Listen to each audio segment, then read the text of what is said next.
Imagine waking up to the sound of sirens and the stomp of boots on your freshly cut grass, only to be greeted by 5 bulky men in mismatched tactical gear, bulletproof vests straining over beer bellies, and one of them waving a clipboard like it was the Constitution. I hadn't even had my coffee yet. One of them, a sweaty guy with a misspelled tattoo that read security, barked that I had 30 minutes to vacate the property. I blinked in disbelief. Behind them, perched proudly like a self-anointed monarch with her name scrawled in Sharpie on a Starbucks cup, stood the woman responsible for this circus. Madison Klein. She wore her HOA president title like it was military rank, though she often referred to herself as the protector of suburban standards. With her was a smug wave that screamed condescension. The worst part? I wasn't even in an HOA. Or so I thought. A few months back, I bought a plot on a quiet cul-de-sac, planning to build a garage with a loft, maybe park my motorcycle and store some tools. Simple. Harmless. But to Madison, it was treason. She had somehow rezoned my land, unofficially of course, declaring it part of her fiefdom without informing the county or, well, me. She had apparently created an imaginary border extension, and today she brought along her rent-a-cop squad to enforce it. I walked out barefoot in a tee that read "World's Okayest Homeowner," and Madison came storming up with all the force of a malfunctioning Roomba. "You are in violation of the subdivision's aesthetic standards," she snapped, holding up a notice typed in Comic Sans and signed, flamboyantly, Madison Klein, HOA President and Guardian of Order. It would have been hilarious if it wasn't also deeply concerning. The faux security crew began taping off my property like it was a CSI scene. Mr. Carver next door peeked through his blinds like he was watching a soap opera. Then she laid down the ultimatum, 24 hours to leave or the HOA would seize the property and bulldoze whatever I left behind. I stared at her, dumbfounded, and then, somewhere between fury and disbelief, I smiled. Fine. If Madison wanted war, I'd give her one, but not the shouting match she was probably hoping for. I was going to dismantle her delusional regime legally and thoroughly. I called my cousin, Donovan. He's a real estate attorney with a reputation so fearsome he once made a bank manager cry during a zoning dispute. I laid out the situation and Donovan just whistled. "Man, you're sitting on gold," he said. Turns out, not only was my property not under HOA jurisdiction, Madison had illegally redrawn the community boundaries without authorization. Public records proved it. Even better, Donovan uncovered a trove of questionable expenditures from HOA funds. Lavish parties labeled as community engagement, excessive payments to a landscaping firm run by her cousin, and bizarre fines levied for things like mailbox lacks proper taupe hue. It wasn't just overreach. It was embezzlement. That night, armed with this information, I disguised myself in my old neighborhood watch hoodie and went door to door pretending to be from the Community Improvement Task Force, handing out fake surveys. The horror stories poured in. An elderly woman fined $300 for an unauthorized wind chime. A young dad who had to repaint his house because the beige was emotionally disruptive.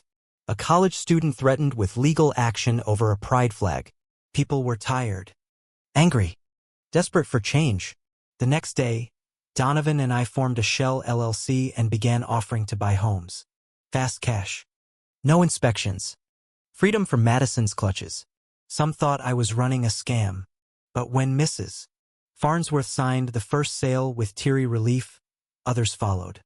Each house we acquired meant more votes in HOA meetings. More control. Madison, of course, noticed. Signs popped up on lawns like dandelions.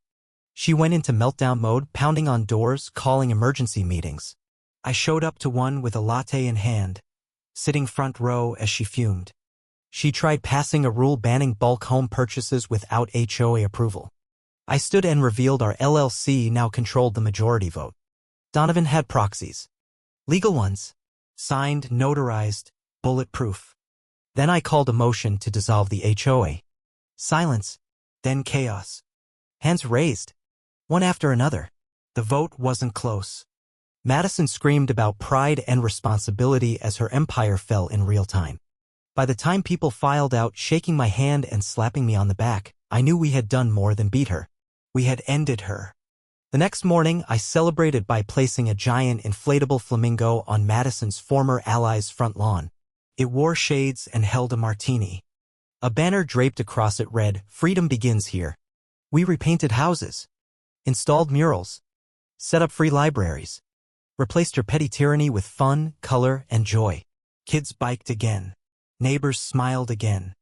The man who once feared Halloween now displayed an animatronic werewolf year-round. Madison vanished. Until she didn't. One sunny Tuesday, a luxury moving truck rolled in. Out stepped Madison in full dramatic regalia, flanked by Brent Hamilton, a slick investor who had bought her home, and two others. They thought they could retake the block. They thought wrong. We couldn't stop them from living there, but we could make sure they had no control. I scheduled zoning inspections. Hosted free barbecues that drowned out Brent's wine tastings. Turned the old HOA Facebook page into a meme group. A guy hired a mariachi band to follow Madison for a weekend. She formed a new organization. CROU Citizens Residential Oversight Union. Flyers promised order. Most became bonfire fuel. One was taped to a trash bin labeled fantasy literature. Then came the final twist. The local barbecue place, the Saucy Pit, needed help. I still knew the owner, Rico. He texted me a photo of a job application. Guess who had applied? Madison. Turns out her HOA gig had a hidden paycheck. With the HOA dissolved and her savings gone, she needed work. I pitched an idea to Rico. We had a side business renting novelty lawn decorations. 3 days later, Madison was polishing plastic flamingos. Her name tag read, "Karen asked me about our gnome packages." She didn't talk much, just did her job. But one evening, I saw her locking up. We exchanged glances under a flickering street lamp. "I thought I was helping people," she murmured. "I think you believe that," I said. "But people don't need control. They need to be heard." She nodded. And that was it. She moved to a small condo. Quietly. The neighborhood flourished.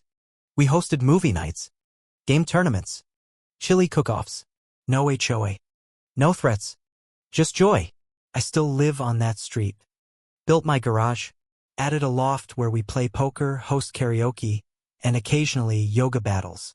And every now and then, when I see kids chalking up the sidewalks or neighbors laughing over lemonade, I remember the day Madison sent fake cops to my door. 24 hours later, I owned everything she thought she controlled. And I still laugh every single time I walk down my street.